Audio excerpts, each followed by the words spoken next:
afternoon. My name is Andrew Filipovich. I was taking notes from Group E.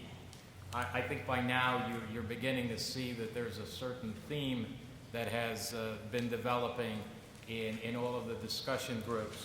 And with respect to keeping a vibrant parish, we tried to answer that question with another question, and that question is, who are we? And I think that's been the common theme that we've heard so far. And I think there's a practical reason for that. If we want certain vibrancy, if we want the ability to understand who we are, and if we want to encourage others to participate, we have to have a certain degree of confidence in who we are. We've got to believe in ourselves.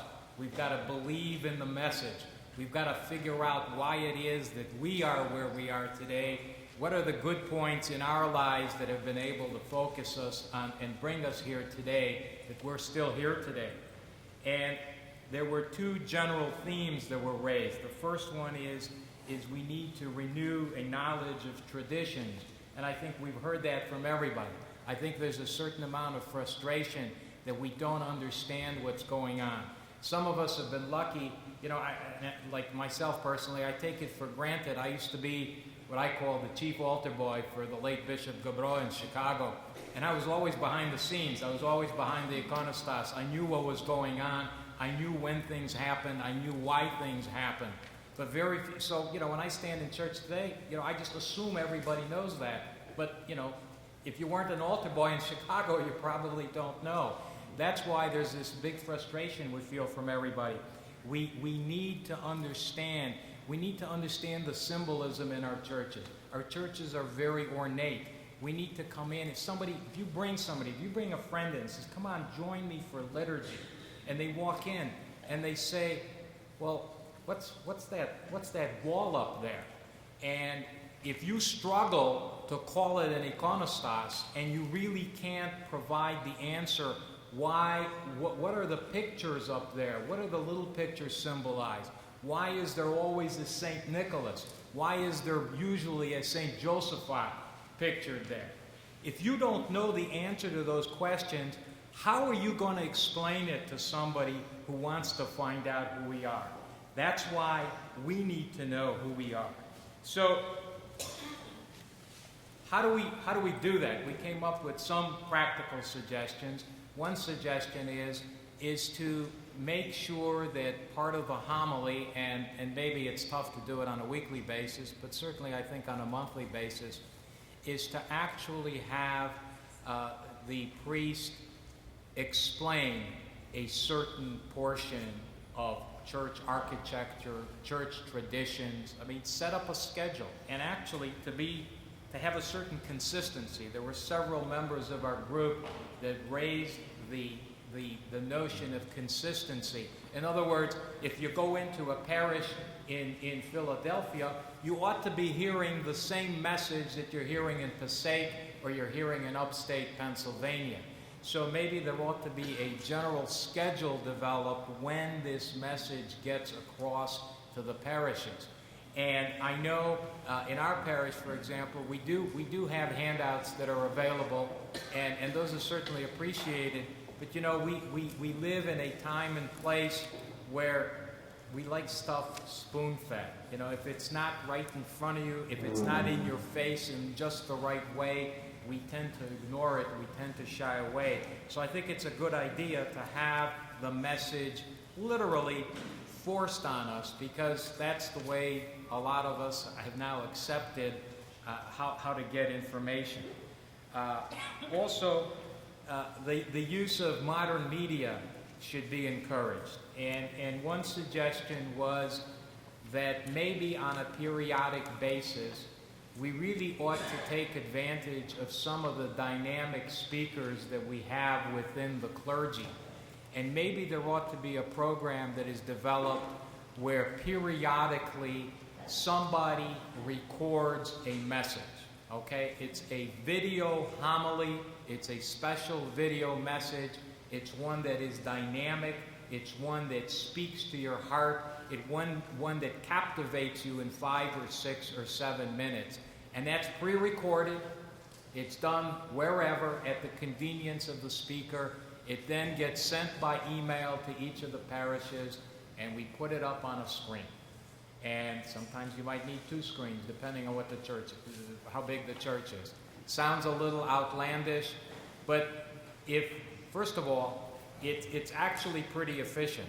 Because if we do have people like that, and we do have them, it saves the local pastor some time. He doesn't have to necessarily struggle to come up with a good message.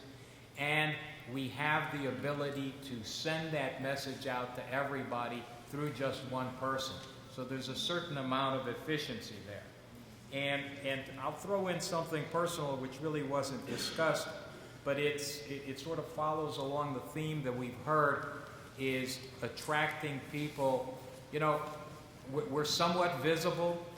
I do a lot of traveling all over the state of Pennsylvania, and you come over, I get a little emotional, but you come over the ridge of various highways, first thing you see is a golden dome, and you know it's a Ukrainian Catholic church, but you drive by it, and there's no sign there, and you have no idea what it is. I think it would be a great idea if every one of our parishes in front of the church had a sign. Such and such Ukrainian Catholic Church, so-and-so pastor, services, such and such a time, such and such a day, and a phone number, and maybe a website address. I don't think that's too much to ask. Some parishes have that, some don't, but I think that's certainly a minimum that ought to be done. And it sort of follows to things that have already been accomplished. If you look in the Ukrainian media and the print press, you see that especially for Easter and Christmas holidays, I know the Eparchy of Stamford does this, and I think the North New Jersey Deanery does this. They actually have a listing of all the Ukrainian Catholic parishes in the area, and it allows people to see where services are. And I think that's been a boon to attendance, certainly on the holidays, and we probably ought to do it more often. And now we turn from somewhat practical issues to the metaphysical, and that is, how do we invite people to join who haven't been with us for a while or who've never been with us?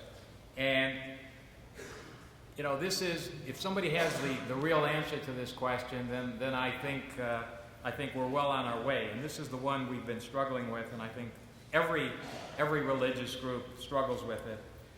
How do we show the relevance of the Word of God in our Eastern Ukrainian Catholic tradition to today, to right now, to problems that exist in the world today? And that's a very hard question to answer, and I think everybody struggles with that. And it's difficult. And the one comment that came up was we need communication, and we need communication with our pastors and with our communities amongst ourselves. And the first thing is I think it's not a bad idea, if you'd like to hear an explanation or an issue addressed, go to your pastor. Ask them to explore a way to deal with a particular issue, whatever it might be, whatever societal issue you're concerned about that you think ought to be addressed at Sunday Mass, at Sunday liturgy during homily. I think you need to go to your pastor and ask him to do that.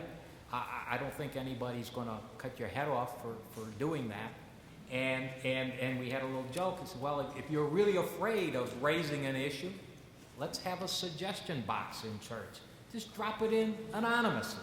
Just say, Father, can you discuss this? Or can you do this? Can you do that?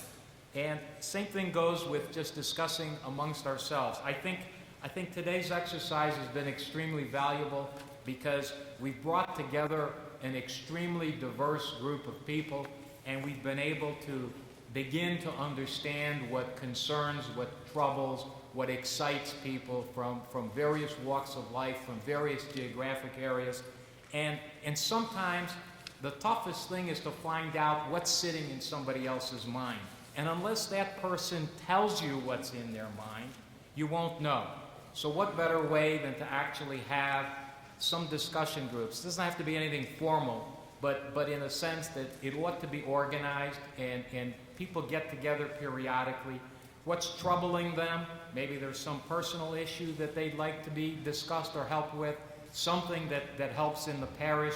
And I think it's that level of communication. It starts with somebody telling you what's on their mind. And when you have that, then you can have some growth in the parish. So thank you very much.